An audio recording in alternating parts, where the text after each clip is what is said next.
until we lose them. For example, நம்ம உடம்பு, our body.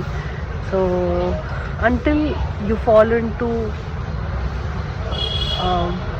sickness இல்லை உடம்பு சரியில்லாமல் போகிற வரைக்கும் நம்மளுக்கு அந்த உடம்போட அருமை தெரியாது. ஆனால் நம்மளை ஒரு இடத்துல உட்கார வச்சிடும் இல்லையா, அந்த ஒரு டவுன் ஒரு ஹெல்த்தில் ஆகும்போது when we sit down அப்போ யோசிப்போம், சே நான் இன்னும் நல்லா பார்த்துருந்துக்கலாம்ல இந்த உடம்பை.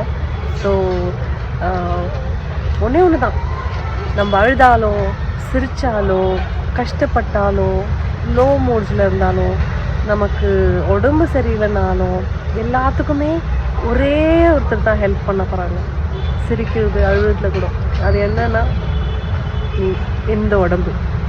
இந்த உடம்பு இல்லாமல் அந்த உயிர் இல்லை. அந்த உயிர் இருக்கிறதுக்கு ஒரு இடம் வேணும்னா அதுதான் இந்த உடம்பு. ஸோ இதை நல்லா பார்த்துக்கணும். இதை செம்மையாக பார்த்துக்கிட்டா நல்லா இருக்கும். So value your body. Value your பாடி. எவ்வளோ வேல்யூ பண்ணோன்னா அப்படியே பூஜை ரூமில் எப்படி சாமியை பார்த்து க்ளீனாக அப்படியே அழகாக வச்சுக்கிறோம், அந்த மாதிரி நம்ம பாடியை அது தூக்கி டஸ்ட்பினில் போட வேண்டியதெல்லாம் தூக்கி இந்த உடம்புக்குள்ளே போட வேணாமே. So value your body when you have it.